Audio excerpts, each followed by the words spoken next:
At exactly 0521 hours, 47 nautical miles north of the Kola Peninsula, a Russian Admiral Gorshkov-class frigate made a firing decision that would escalate into an international incident lasting exactly 18 minutes and 12 seconds. Kashtan CIWS system engaged, twin 30mm rotary cannons spitting 10,000 rounds per minute through the Arctic darkness. The target broke the surface in confused sonar returns and thermal bloom. What appeared to be a Virginia-class submarine at periscope depth, $2.8 billion of American technology violating approaches to Russian territorial waters. To the frigate captain, a 20-year veteran of Northern Fleet operations, it looked like a tactical imperative, a steel message demonstrating Russia could defend the Kola Peninsula against American encroachment. What he didn't know was that his target was a $47,000 acoustic decoy transmitting submarine signatures, while the real USS Montana recorded every radar pulse, every radio transmission, every panicked bridge order from 400 feet down and 6 miles away.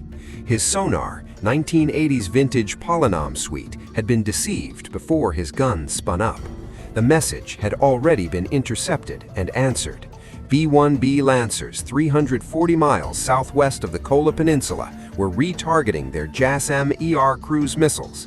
F-35 pilots at Orland Air Station, Norway, were already strapping into cockpits.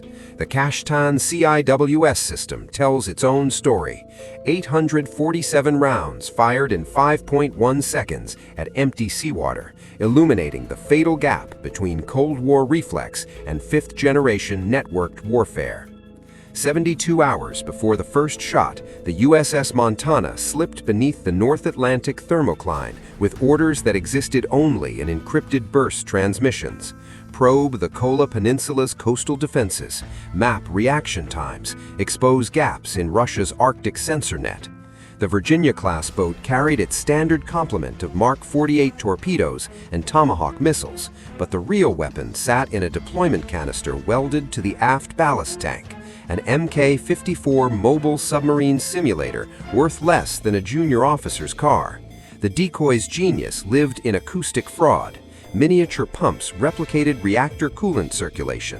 Precisely timed compressed air bursts mimicked propeller cavitation. Hull-mounted transducers transmitted the exact low-frequency groan of titanium under pressure. To any sonar operator trained on Cold War doctrine, it screamed American nuclear submarine. At Severomorsk, 340 miles east, Northern Fleet intelligence watched the contact approach at 8 knots. Admiral Konstantin Viktorovich reviewed the acoustic profile, matched USS Montana's known signature with 89% certainty. His standing order reached every frigate patrolling the approaches.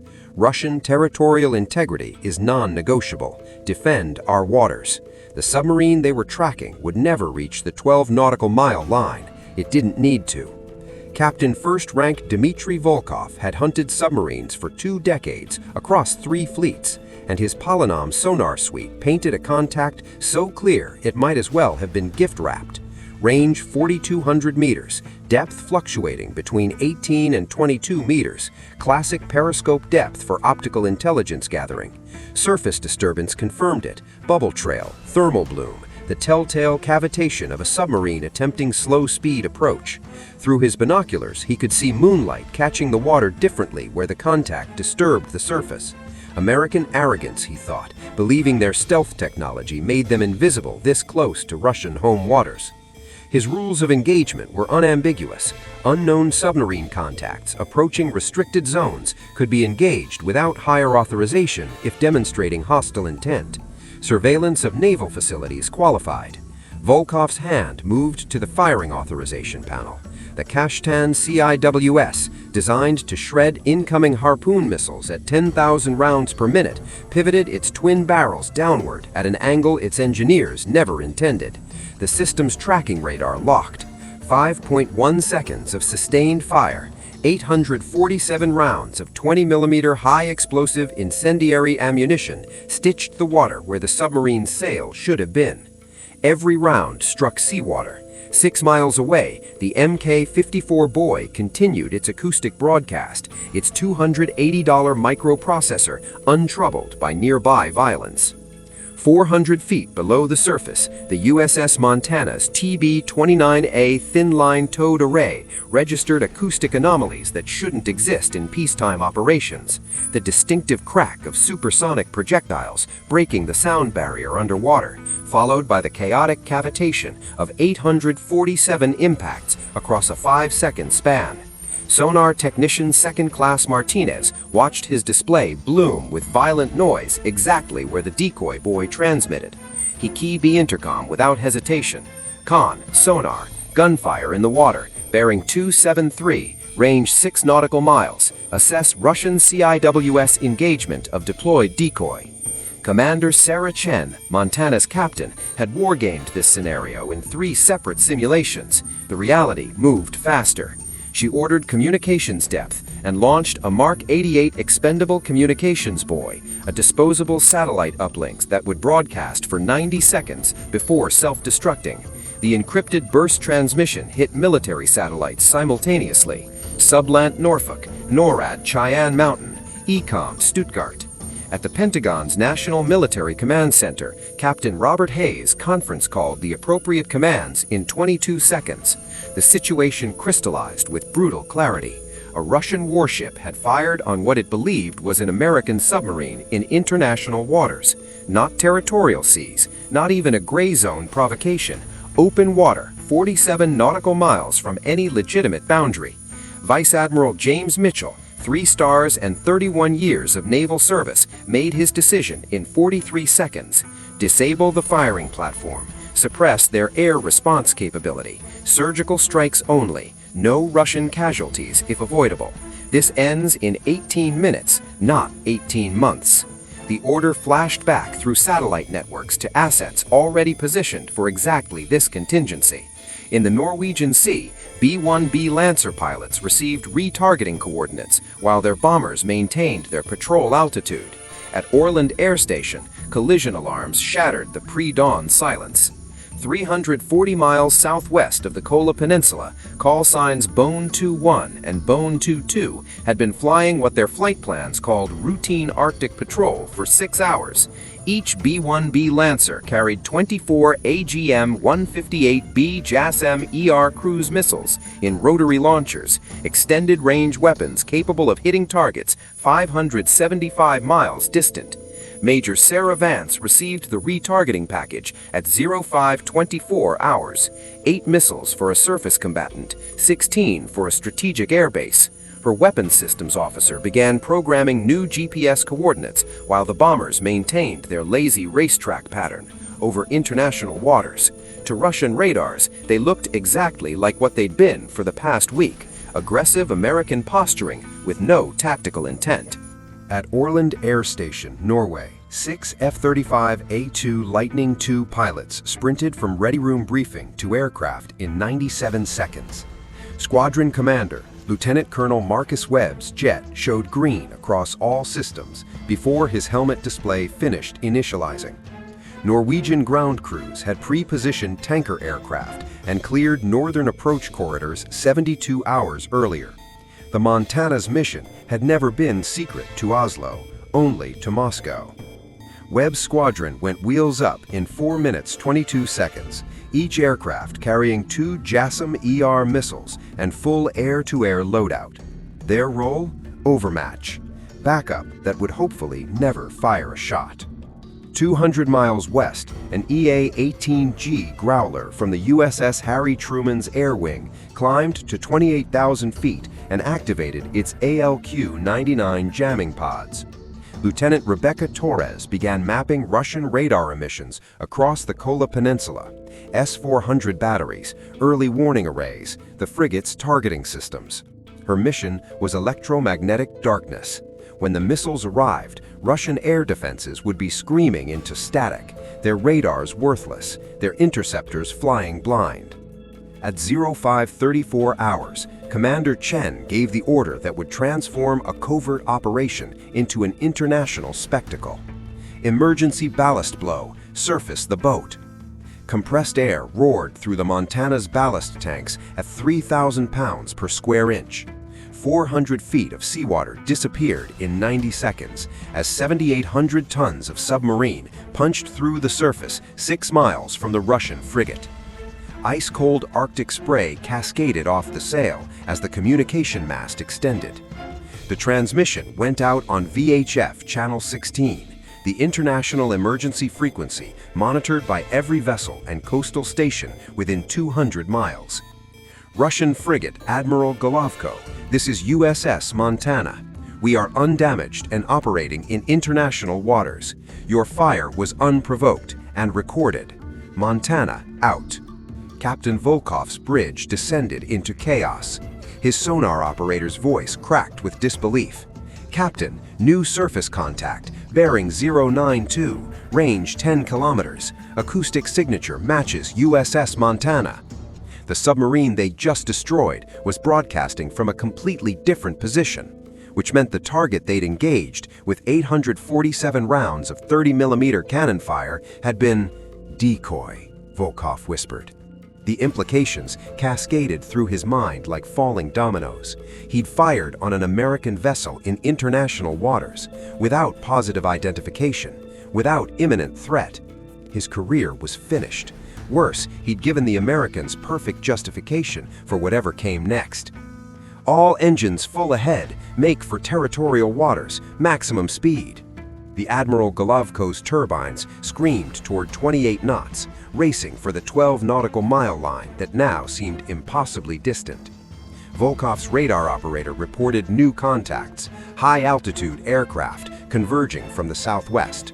They were already too late. At 0537 hours, Major Vance's weapons officer called rifle 24 times in 40 seconds as the B-1B's rotary launchers expelled AGM-158B JASSM-ER cruise missiles into the Arctic darkness. Each weapon dropped clear of the bomb bay, ignited its turbofan engine, and accelerated toward 550 miles per hour at wave-top altitude. Flight time to target, 11 minutes. 8 missiles received continuously updated GPS coordinates tracking the fleeing frigate. 16 locked onto fixed targets at Severomorsk 1 airbase, runways, fuel depots, hardened shelters. The Admiral Golovko's Polyment Redut SAM system detected the incoming swarm at 90 kilometers. Fire control officers launched their full inventory of 16 missiles against 24 targets, a mathematical impossibility masked by panic. Shore-based SAM-400 batteries tried to acquire the low-flying threats, but their radars painted only electromagnetic noise. The EA-18G's jamming turned their displays into useless static. At Severomorsk, 4 MiG-31 interceptors clawed skyward on full afterburner, their mission to intercept subsonic cruise missiles before they reached protected airspace. 40 seconds after takeoff, their ground control radar link went dark. The pilots transitioned to onboard systems, searching visually for targets flying 200 feet above black water at 550 miles per hour. They never had a chance.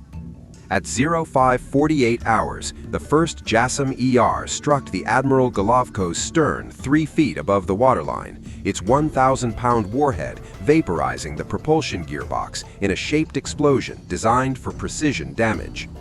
The frigate's propulsion collapsed from 28 knots to 0 in 15 seconds as severed drive shafts shrieked against disabled turbines.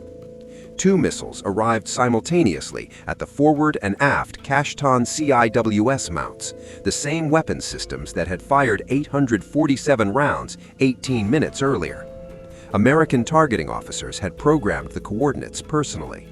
The twin 30mm rotary cannons transformed into shredded metal and burning hydraulic fluid, the irony not lost on anyone reviewing the strike footage later. A specialized JASSM-ER configured for electronic attack detonated 60 feet above the frigate's main radar array. The blast showered the deck with fragmented transmitters and obliterated the ship's ability to see beyond visual range. At Severomorsk 1, 16 missiles arrived within a 9-second window. Runway cratering munitions punched 40-foot holes through reinforced concrete. a fuel depot erupted in a fireball visible from orbit. 3 hardened aircraft shelters collapsed onto the MiG-29s inside. The airbase would be non-operational for 96 hours minimum. Not a single Russian sailor died. Every missile was aimed at metal and electronics, deliberately avoiding crew quarters and damage control stations. The message was calibrated brutality. We can kill you whenever we choose not to. The Norwegian Coast Guard vessel KV Svalbard arrived at the crippled frigate's position at 0619 hours, having departed from pre-positioned coordinates 72 hours earlier. Another detail planned before the first shot was fired. Norwegian damage control teams prevented the Admiral Golovko from sinking, pumping flooded compartments while Russian sailors watched with mixed gratitude and humiliation. Moscow's official statement hit international media within 2 hours. Unprovoked NATO aggression against Russian Federation naval forces operating in territorial waters constitutes an act of war. The claim collapsed under immediate scrutiny. The engagement occurred 47 nautical miles from any legitimate territorial boundary, well into international waters. NATO's response was 53 seconds of crystal-clear drone footage from an RQ-4 Global Hawk that had been loitering at 60,000 feet. The timeline was irrefutable. Russian CIWS fires at 0521 hours.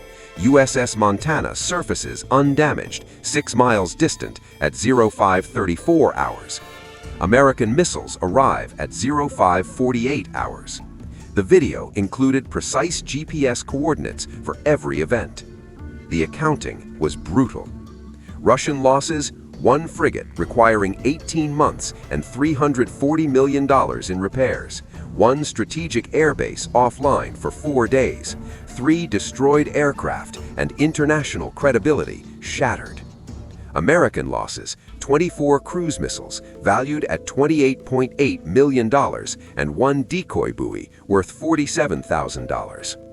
The most expensive 5 seconds of gunfire in Russian naval history.